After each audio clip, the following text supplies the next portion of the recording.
Bank की गिरावट को जरा थोड़ा-सा विस्तार से समझते हैं, क्योंकि जो आंकड़े आए हैं, वो कितने गंभीर हैं, इसको जरा एनालाइज़ करते हैं।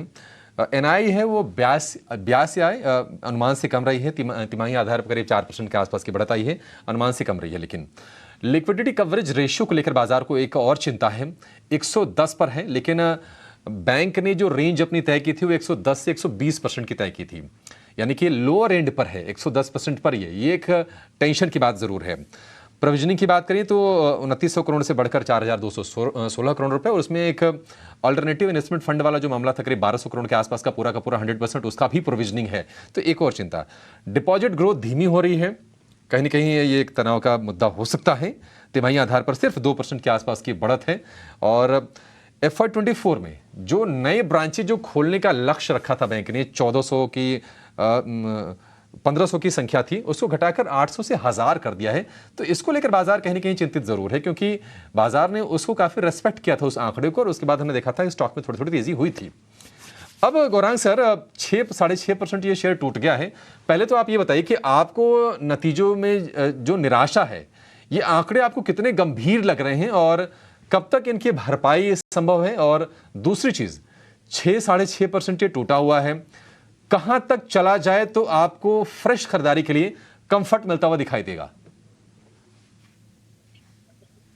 तो अभिषेक जी, HDFC बैंक पर टिप्पणी करने से पहले मेरे ख्याल से हमारे लिए ये अनिवार्य होगा कि हम डिस्क्लोजर दे दें। HDFC बैंक पर काफी लंबे समय से हमने हमारी जो खरीदारी की राय या निवेश की राय है वो बरकरार रखी है, आज की तारीख में भी है। कल के जो आंकड़े आए तीसरी तिमाही के, उसको लेकर के निराशा बिल्कुल है, इसमें कोई दो राय नहीं है। लेकिन क्या ये निराशा इतनी बड़ी है कि आप अपने लंबी अवधि का जो आपने निवेश किया HDFC बैंक में, कल जो आंकड़े हमने देखे उसको आधार बना करके आज जो 6% के नीचे की स्तर देख रहे हैं, उसमें आप बिकवाली कर दें तो इसकी राय तो हम कभी नहीं देंगे।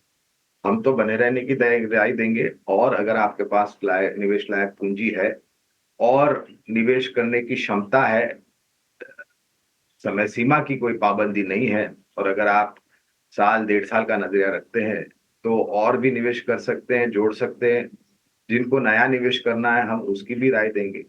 और हमारा अनुमान ये कहता है कि अगर आप इतिहास देख ले HDFC बैंक के नतीजों का, तो ऐसा समय बहुत कम आया है जैसा हमने कल देखा है। जो आंकड़े हमने निराशा की बात कर रहे हैं वो इतने भी बड़े निराशाजनक नहीं है कि इसमें सुधार नहीं हो सकता है। और मैनेजमेंट की टिप्पणी अगर आप सुनेंगे तो उन्होंने स्पष्ट रूप से कहा है कि हाँ, थोड़ी बहुत जगह है, थोड़े बहुत कारोबार है। मिसाल के तौर पर अनसिक्योर्ड लोन्स, जिस तरीके से RBI ने लगाम कसी थी और जिस प्रकार से मार्जिन्स को लेकर के इजाफे किए थे, वो जरूरी था अभिषेक, क्योंकि कहीं ना कहीं कुछ ना कुछ खामियाजा दिख रहा था। जिस प्रकार से क्रेडिट रिस्क प्रोफाइलिंग बराबर से नहीं की जा रही थी, अनसिक्योर्ड लोन्स दिए जा रहे थे बिना सही जांच पड़ताल के। और मैंने एक रिपोर्ट भी पढ़ी अभिषेक कि ये अनसिक्योर्ड लोन्स ज्यादातर 70-80% उन लोगों को दिए जा रहे थे जहां पर उन लोगों ने पहले से 2 लोन आउटस्टैंडिंग है।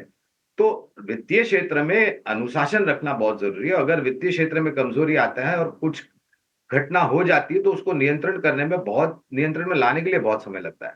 तो हमें नहीं लग रहा है कि ये आंकड़े इतने बड़े निराशाजनक है। हो सकता है कुछ 1-2 महीने या 1 तिमाही तक इसका असर रह सकता है, लेकिन आने वाले भविष्य में हमें लग रहा है कि सुधार की बहुत बड़ी गुंजाइश है। तो हम बिकवाली की तो राय नहीं देंगे, खरीदारी की राय देंगे। और अभी भी हमने हमारे जो लक्ष्य निर्धारित किए हैं HDFC बैंक पर, वो ₹2000 के हैं।